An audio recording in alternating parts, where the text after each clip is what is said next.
Well, good morning, everybody. My name is Friesen. I'm Science Liaison with the Willamette National Forest. And welcome to We Want to Have a Dialogue workshop this morning. I think it's probably the first of its kind ever been pulled on by the Willamette. I've never seen any agenda that had this sort of mix of people pulled together to have a conversation like this, so it should be a really exciting day. Logistics, if you haven't been here, there's restrooms that way, coffee downstairs.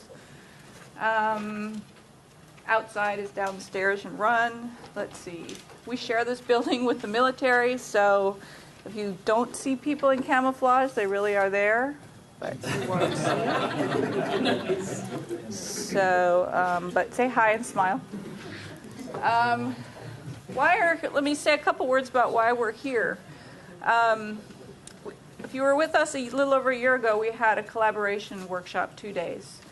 And Daniels and Walker were with us, and we talked a lot about, and I'm not using the microphone, so you're not hearing me, are you? Oops. Hang on a second. So we talked a lot about processes and identifying issues for collaboration and some processes for collaboration, but I kind of felt the whole time like we were missing the whole people piece. So what does the other side see of us when we're trying to identify issues and develop processes for them and do all those sorts of things? And Meg had asked me to think about putting on a forestry forum like 9 months ago. And I've been putting her off ever since, trying to get an idea of what that would mean and what might be the most effective way to do that. And mostly, though, I started to think this way about how do people make decisions.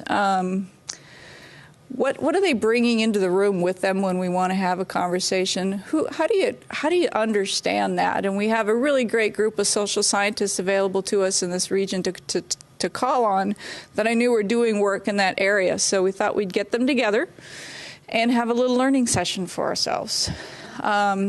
This came home to me really strongly here not so recently when the whole Waldo and float plane thing was going on. I think I've told some of you this story, and that Meg was going to testify about banning float planes on Waldo Lake, and I realized I had an opinion that was I'm fine with float planes on Waldo Lake, and I seem kind of contrary to a lot of other people. Sorry. So it made me kind of stop and think. So what am I bringing into this natural resource decision? I've looked at the environmental effects, and I'm not really seeing any. So what is it? And then I realized, well, I grew up in northern Minnesota, spent time in southeast Alaska, a lot of time in backwoods of Canada, and to me, a float plane is the most wildernessly sound that there is. It's kind of romantic. I don't know. It just doesn't bother me at all. But obviously, there was a very large group of people who it does bother, and they're bringing all kinds of other values and things into that conversation. And I just kind of had to think about where I was coming from and why I compared differently. Why is this one not like the other? And that's wise, because I had that history.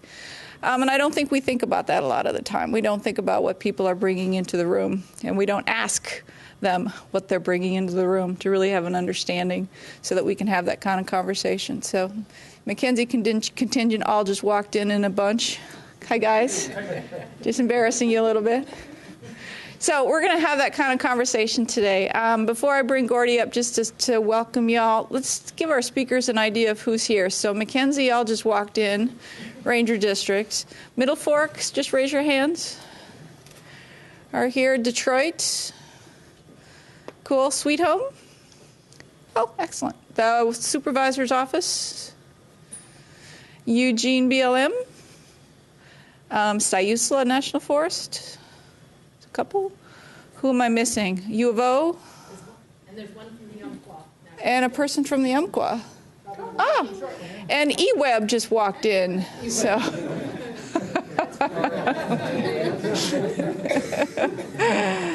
So we'll get started here. Gordy, you want to come up and say anything? Put your seal of line approval on it. Where'd you go?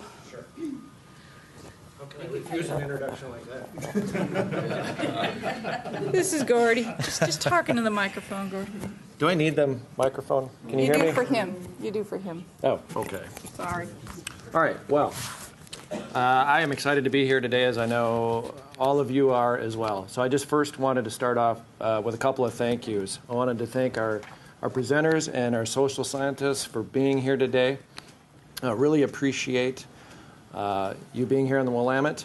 I also wanted to thank Cheryl for all of the work that you put into bringing this together. We're lucky to have access to... That was my next thing. We're blessed here in Eugene to have access to folks from... Sorry. Where'd the microphone go? What am I doing? Excuse me. You're starting to play the slide. Play my slideshow. Thank you. Do we have a do-over? University of Oregon, Oregon State, Pacific Northwest Research Station, on and on and on. So we're lucky to have access to folks from all those institutions, and also lucky to have Cheryl, a person who can synthesize that information and bring resources together for workshops like this. And personally, I'm just grateful to be here because it seems like whenever you pull one of these really cool workshops together, I'm always off having to do something else. So today I really wanted to be here. I was actually supposed to be at a training session originally somewhere else.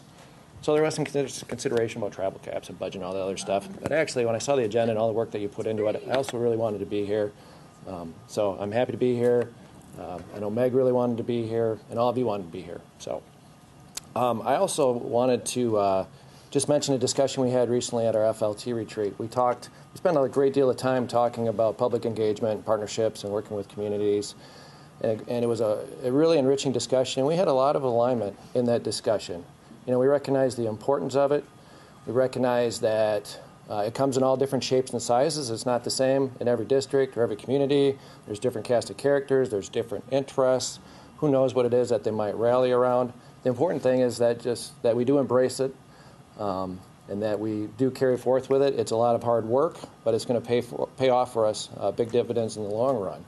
And you know, each of the districts has got something going on, and another thing that we recognize is we want to plan for that and be intentional on how we go about it. That it is going to grow and develop at different stages. You know, all of a sudden one district might have momentum around, you know, a certain project, and as they get up and going, that might mean trade-offs that another district might have to pick up some of the slack for a little while. So there's going to be give and take. But you know, we're in this as a forest. It's a team approach. We're all in it together, and if we do so, like I said, it's going to pay off for us in the long run. So.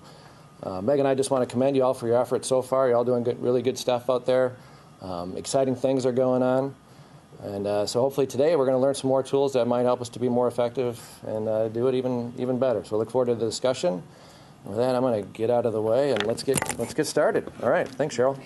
Thank you. You always have to open with a talking head.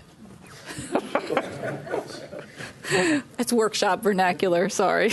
Or you close with a talking head, one of the two. No, thank you very much for kicking us off and all the thank yous. I appreciate that you appreciate my job. To start off this morning is Bruce Schindler. He's actually retired from OSU, but that just means he's an emeritus professor who gets to pick and choose and do the fun stuff however he wants, I think, right? Is that about right? Yeah. He looks happier and younger than I've seen him in years since he retired, so it must be a good thing. It seems to happen a lot to retirees. So he's going to talk about what does the public think about the Forest Service and how can understanding their attitudes help us with our communication and building and keeping trust. It's not something we talk about very often, so come on up, Bruce, and we'll turn it over to you.